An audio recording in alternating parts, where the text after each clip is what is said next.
course, there are other definitions. Now, let me run to the definition of traditional knowledge.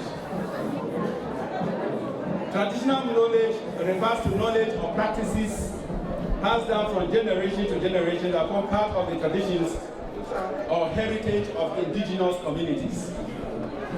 And traditional knowledge has also been defined as knowledge or practice for which indigenous communities act as the guardians or custodians.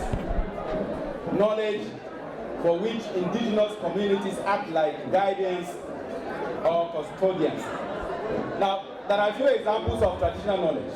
A few examples, for lack of time. One of them is knowledge about traditional medicine. We saw a demonstration here.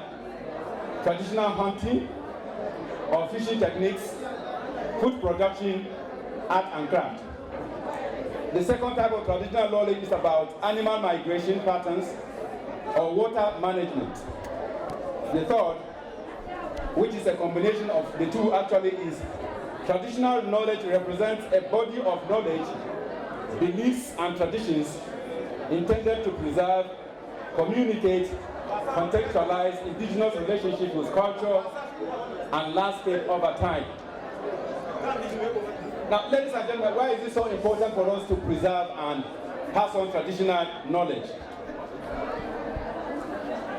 With my scientific background, all knowledge is derived from observation, interrogation, testing, and documentation. These are the tools for knowledge, Indigenous people have had the first and the longest contact with the lands and natural resources where they live. So they have applied the above mentioned knowledge, that's the traditional knowledge, the tools for acquisition of traditional knowledge,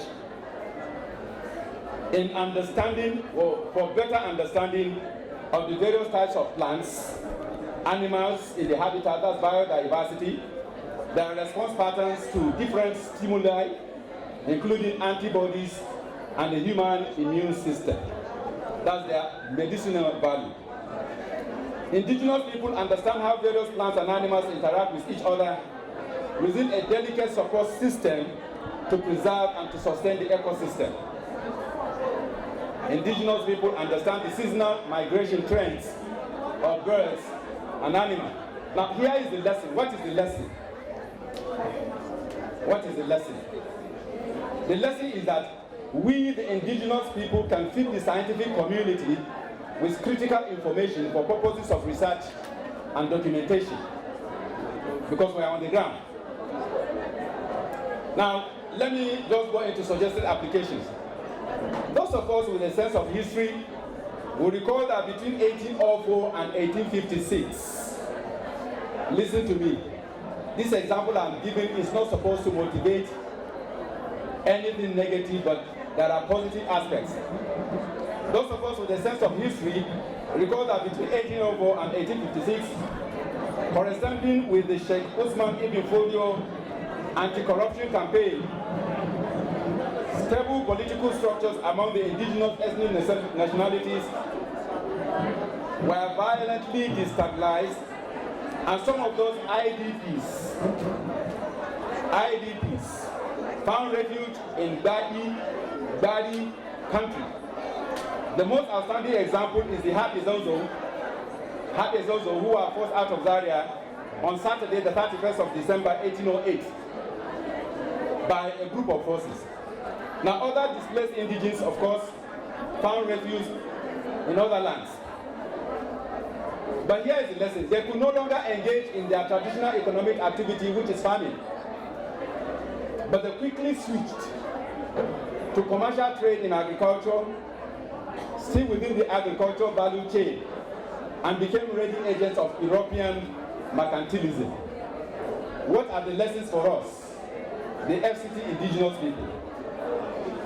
First, indigenous peoples acquire adaptive skills in their struggle for survival.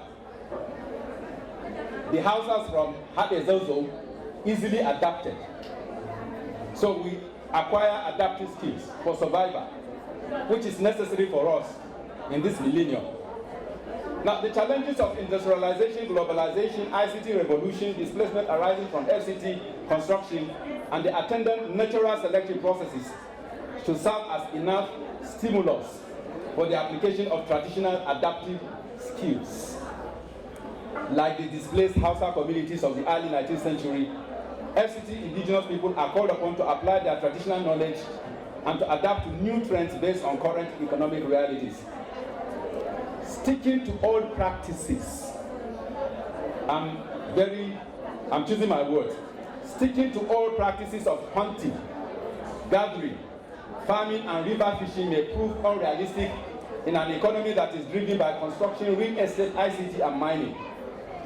But indigenous people can document their knowledge of plants and classify them according to their economic and medicinal properties using scientific methods. Second example, second application, pottery and ceramics. Pottery and ceramics offer great opportunity for the FCT indigenous people. Evidence of human existence and sedentary culture in central Nigeria dates to over 40,000 years before present. It is characterized with the Nok culture, which flourished from about 6th century BC to the 1st century AD. Now, as reported by scholars, indigenous people in this north central part of Nigeria resided here as far back as 6,000 before present, and that the cultural styles of the figurines, particularly the pottery, have striking similarities with the styles of present Gbagi pottery. Thus, pottery has proved an effective medium for the preservation and transmission of traditional knowledge among the indigenous peoples of the FCT through several generations. The greatest potter of all times, Dr. Ladi Kwali, reinforced this tradition and exported this traditional knowledge globally. What is the lesson? That traditional knowledge is an exportable resource and a foreign exchange earner.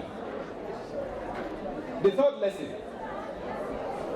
there's a traditional knowledge that has become a very popular tradition in northern Nigeria, which claims that the 7 Hausa city-states of Biron, Daura, Kano, Rano, Zaria, Katsina, and Gobir, and their immediate neighbors, the Gwari, Gwari for Gwari, Gadi, Nupe, Kebi, Jukun, Yauri, Yoruba, and Zamfara are all descended from an Iranian refugee called Bayajida.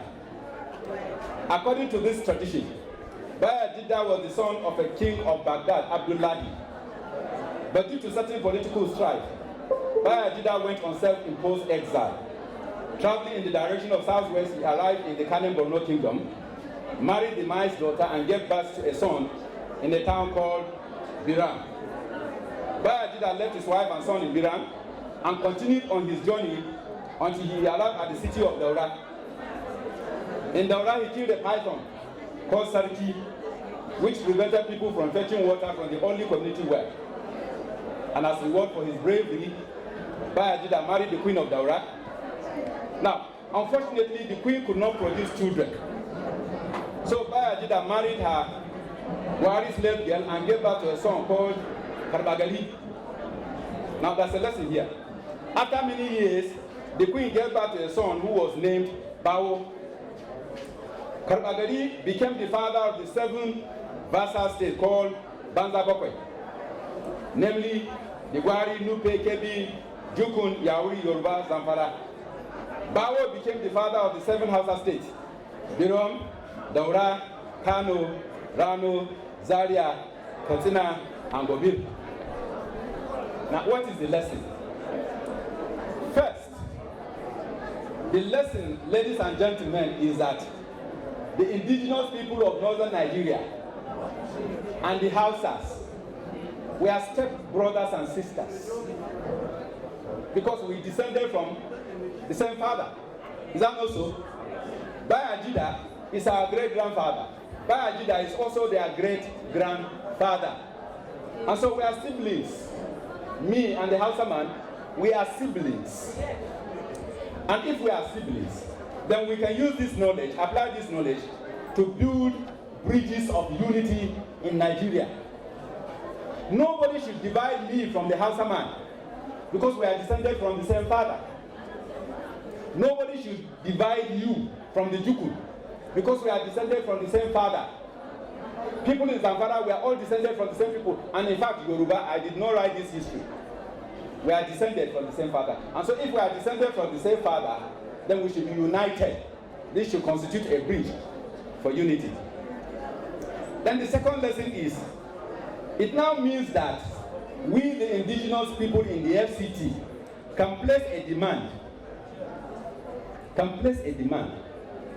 on the Hausa Bokwe and say, look, brothers, we are siblings, and so we deserve to be treated equally, because in every tradition, including Islamic law and jurisprudence, if you share the same heritage, you are from the same father, then you can inherit that father. Is that not so?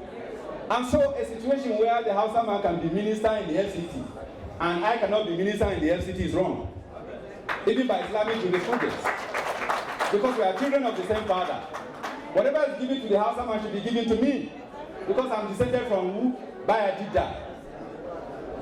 So what is the role of women in documentation and application of traditional knowledge? Indigenous people must transmit from mere preservation of traditional knowledge to its application in the contemporary world. We should move from mere preservation to its application. And that's why I gave a few examples. I do not subscribe to the pedestrian argument that people should stick with knowledge and practices that have proved ineffective when there are more effective applications that have been replicated globally with an incomparable level of success. Knowledge is dynamic, and advances in technology has made it easy to detect and interpret certain phenomena with the highest level of accuracy. Traditional medicine is good, but modern medicine is better. But traditional medicine can feed modern medicine with information and make research easier. That's what I mean. The medical sciences, for example, have advanced far beyond guesswork and speculation. No self-respecting society will rely on donkeys for weather forecast. I learned that in those days, donkeys used to forecast weather, whether it's going to rain or not.